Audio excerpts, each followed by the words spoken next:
Welcome to another episode of the Podcast Profits Unleashed podcast, the show where we empower coaches and experts to use podcasting as a powerful tool to drive sales and grow your business. Now, I'm your host, Karen Roberts. Now, after the break, I will be giving you some little tips around podcasting. But first, our guest on the Podcast Profits Unleashed podcast is Shannon Russell, a career transition and business coach. And she's also the author of Start Your Second Act, How to Change Careers, Launch a Business, and Create Your Best Life. Love that. And we're going to be talking about how to go from burnout to purpose. Now, Shannon, she empowers women to leave unfulfilling careers and build joyful, purpose-driven businesses. So welcome to the show, Shannon. Thanks, Karen. This is great. I'm excited to be here. So first of all, where did this all come from? What was the inspiration behind you helping women transition from corporate to an entrepreneur? I did it myself. I had a dream career in television for about 16 years. And when I became a mom, I started feeling like it wasn't fulfilling me anymore. I wanted to be more present with the kids and not miss them all the time. And I was traveling and working long hours. And I decided to start my second act and get into business so I could be more present for them. And I launched into my first business, which was a franchise. And then from there, I saw that franchise within the first couple of years rise to the top of the organization. I was really successful right off the bat. And I started having people ask me, how did you go from TV to this? And I saw that there was a need, especially for women in that midlife new mom era where they were realizing that the job they chose at 20 didn't fit anymore. And I did it all alone trying to figure out what to do. And I wanted to be able to help other women like us. I launched my coaching business at the same time as my franchise.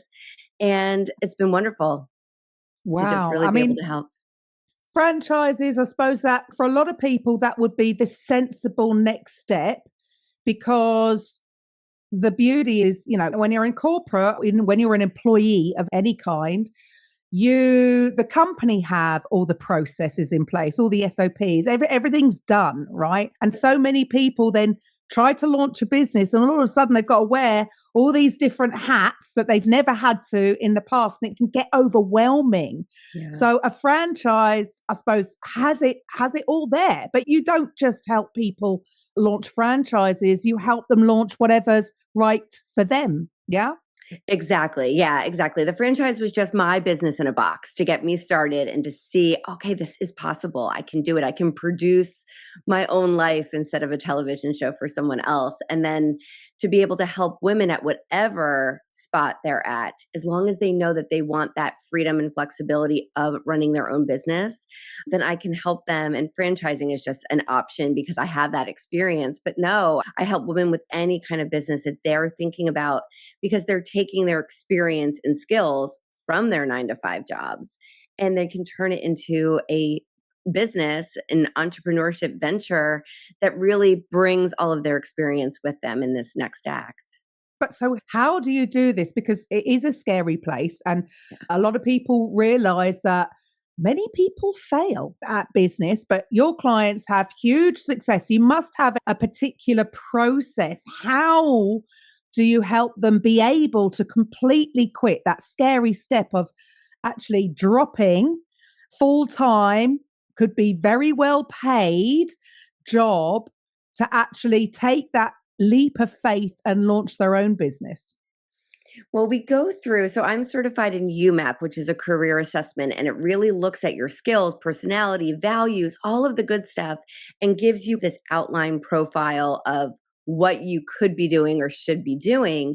And so when someone comes to me and they say, I think I want to open a salon, or I want to start an online shop, whatever it might be, we say, okay, great, let's take a beat, let's do this assessment, and we'll see how everything aligns.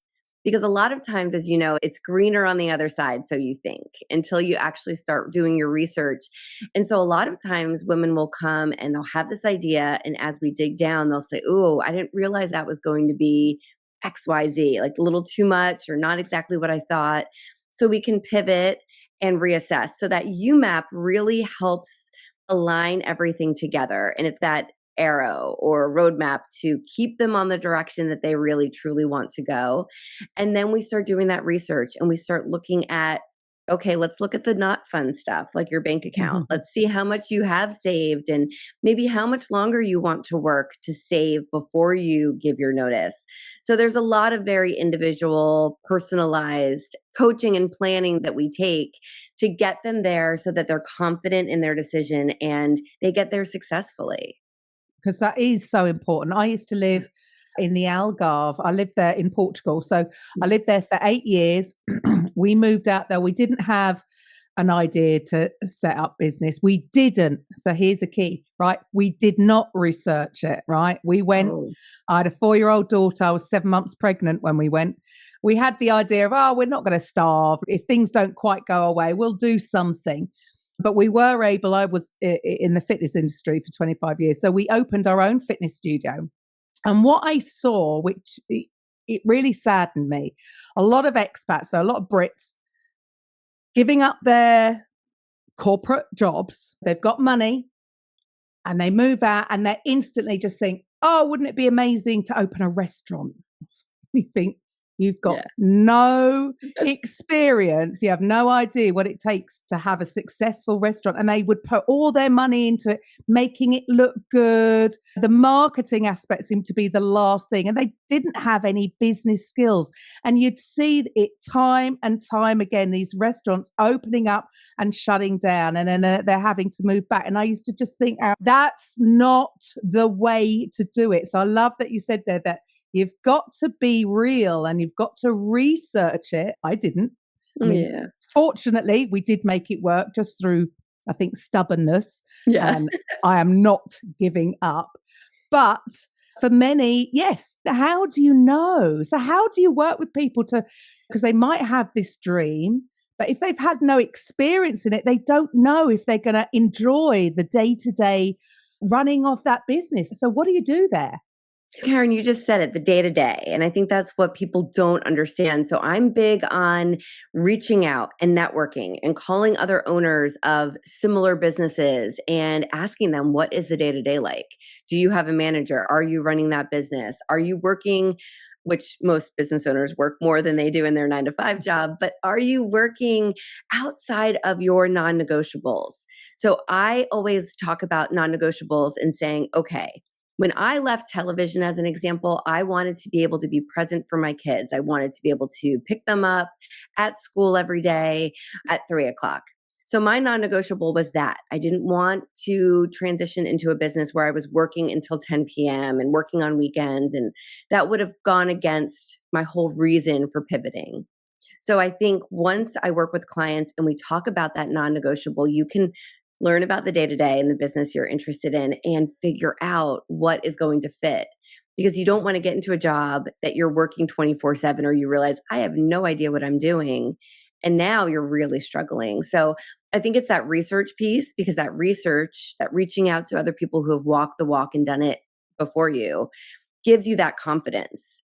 Because you can realize maybe I am not really interested in that. And then you can go back and figure something else out, but you want to know it before you make that leap. So learn before you leap is really my advice. And I would 100% agree with that, because I've done it the wrong way. And although it worked to a certain degree, I would never do it again. Yeah. Oh my goodness. I would never do it again. But what do you think stops people? Because there's so many people that do feel stuck in their corporate job, because whatever they did out of school, maybe they went to like over here, uni, got the degree, then went to get the job that they thought they were supposed to get because it paid a certain amount. And then what tends to happen is people can feel stuck because all of a sudden they've got all these bills to pay. They might have bought a house, they've got the mortgage to pay. And so it's, even though they're unhappy, they feel like they can't pivot, as you said, right? But they can, right? We know that you can start afresh, like you say. You're the second act. I've had, I don't know what I'm on yet. Third, Right. fourth, fifth. I've reinvented myself a few times, but yeah, why don't more people do it? Because it does affect them. It affects their mental health if they're really unhappy in the work that they're doing, but they're too afraid to step out and start something new. It affects their relationships, it affects their health, like you said, physically, emotionally, and I think it's that fear of the unknown, and mostly it's that fear of what other people will think. I hear that a lot, Mm, but the biggest thing I hear from people is, "I'll just wait. I'll wait for that perfect time. I'll wait for the kids to be out of the house. I'll wait until retirement." But that drives me crazy, Karen, because we don't know how much longer we have. The whole idea, I think, of reinventing yourself and starting something new to make yourself happier now is so you have no regrets at the end of the day. So I really truly think that it's stopping with those excuses and figuring out a way forward that works for you. And you're not going to leave your entire family in chaos and lose the house and all of that. There's a way to do it that's really strategic and methodical, but it can be done. And why wait until that perfect time mm. that may never come? Oh, yeah, I couldn't agree more. Why put off? I can remember thinking like that because, yeah, I was in the fitness industry for 25 years. I was a sports therapist. And I remember coming out up when I first went into digital marketing. What are people going to say? Because they just know me as an instructor up the front on stage or Yeah. somebody that's fixing their shoulder. What do I know about anything online? And it's interesting that and I try and teach my daughters this is, man, if you can deal with this now, stop worrying about what other people think because guess what? They're not. They're No. not thinking about you. It's quite, what's the word I'm looking for? It's quite arrogant, isn't it, really, to think that they're even thinking about you anyway, because they're Yeah. not. They're busy No. with their own lives. But I do get it because I can remember feeling like that almost frightened to put myself out there because I was worrying about what other people are going to think. And God, if you could just get over that one thing, Yeah. your life will be so much easier. And you've got to show up, right? You've got to show up. You've got a business that you're starting. You've got to show up. You can't be the best kept secret. So get rid of that No. one. Anything else? What else do you think? Some of the common things that, if anybody's listening, that is feeling like that. What is it? What is stopping them? What is stopping them from reaching out to somebody like you? I think you hit the nail on the head. It's thinking that other people are going to say, "Who are you to start over? Who are you to reinvent yourself?" But really, if you put yourself out there, I find oftentimes it's those naysayers that are projecting their fear onto you because they might not necessarily go outside of the box and try something new, but it doesn't mean you can't. And I often advise to my clients, if you are thinking about that, hold it close to the chest.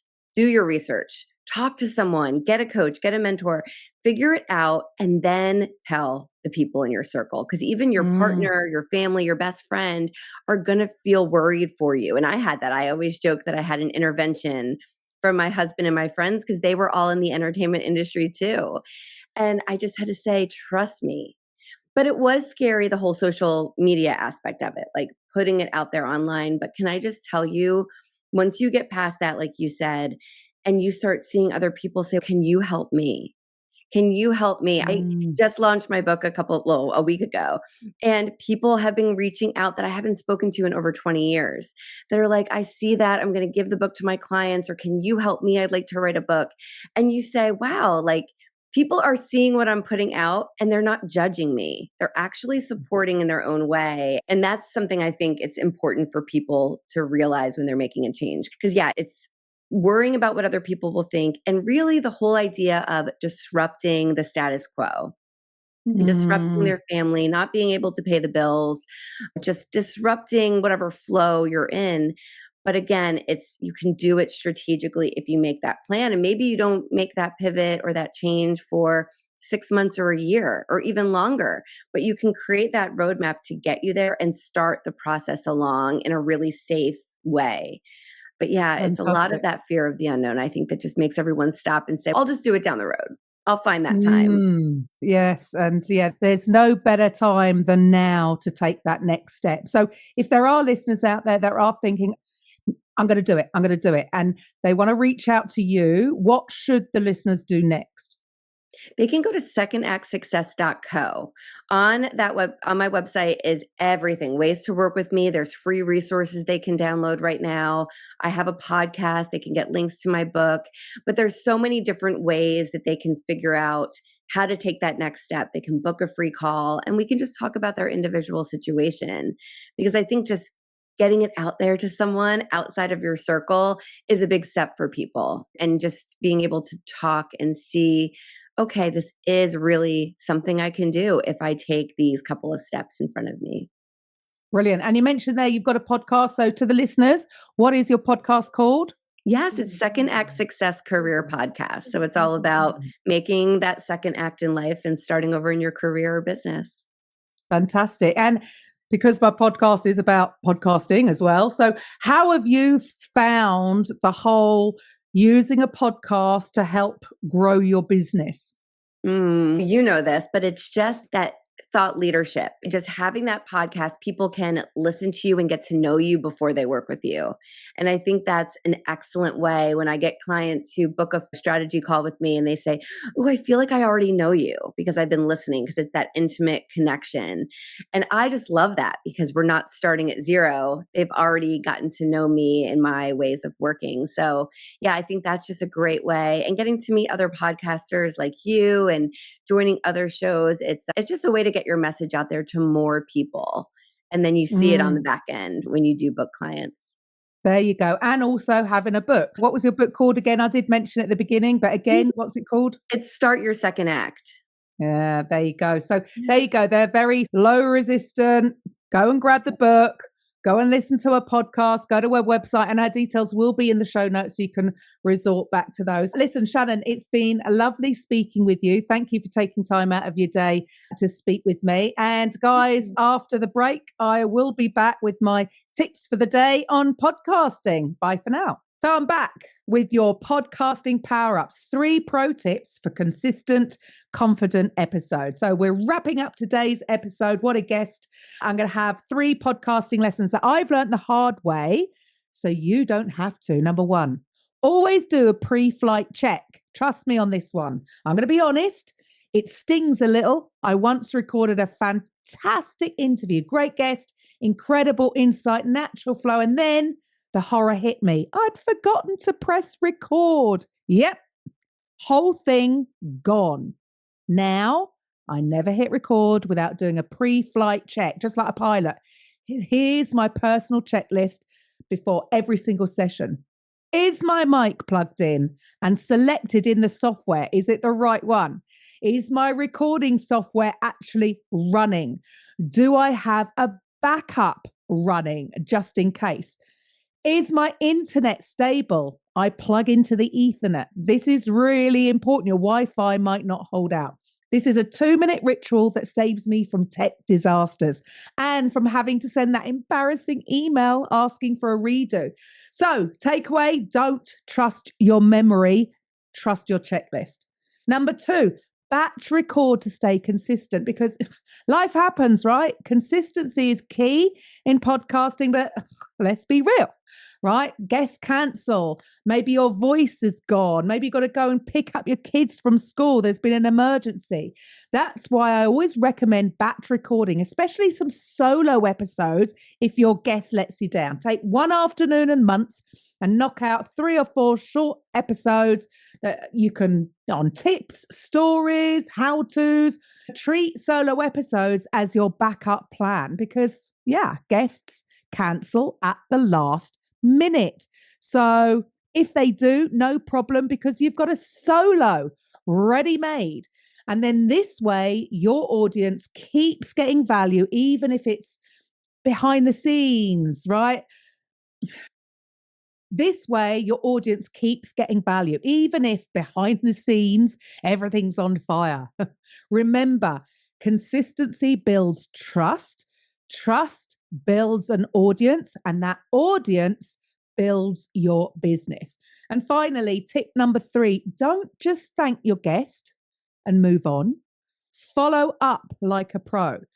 Look, you've recorded an awesome interview. You say thank you end the call and assume that your guest is going to promote the episode when it airs. Spoiler alert, they won't, unless you make it super easy for them, because your guest is likely juggling 1,000 other things and your show is just one part of their week.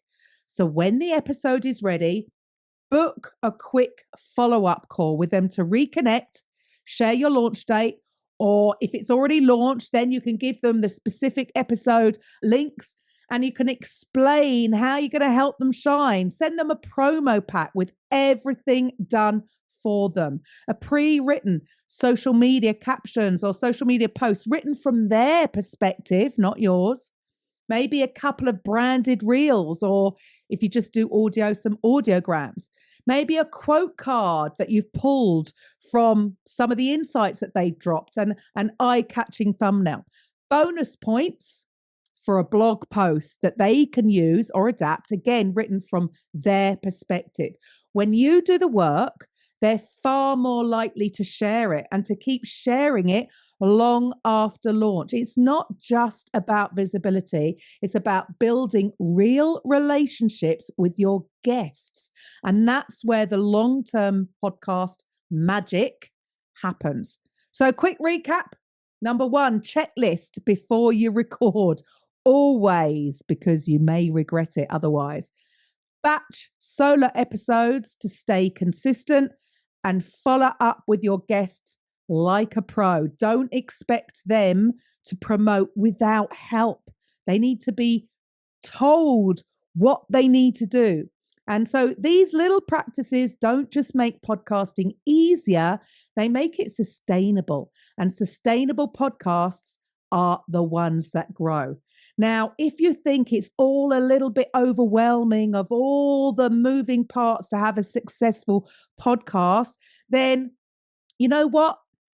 Go to podcastprofitsunleashed.com/free and watch my on-demand workshop, which is called Your 6-Figure Podcast Blueprint. There I will break down everything you need to know. And then if you need help, you can book a complimentary strategy call with me. Like, we can take the overwhelm out of it. So till next week, bye for now. Thank you for listening to today's episode on the Podcast Profits Unleashed podcast. If you're a coach, consultant, therapist, or healer who would like to drive sales whilst having fun podcasting, head over to podcastprofitsunleashed.com/free and find out how you can turn your podcast into a sales machine. We'll see you on the next episode.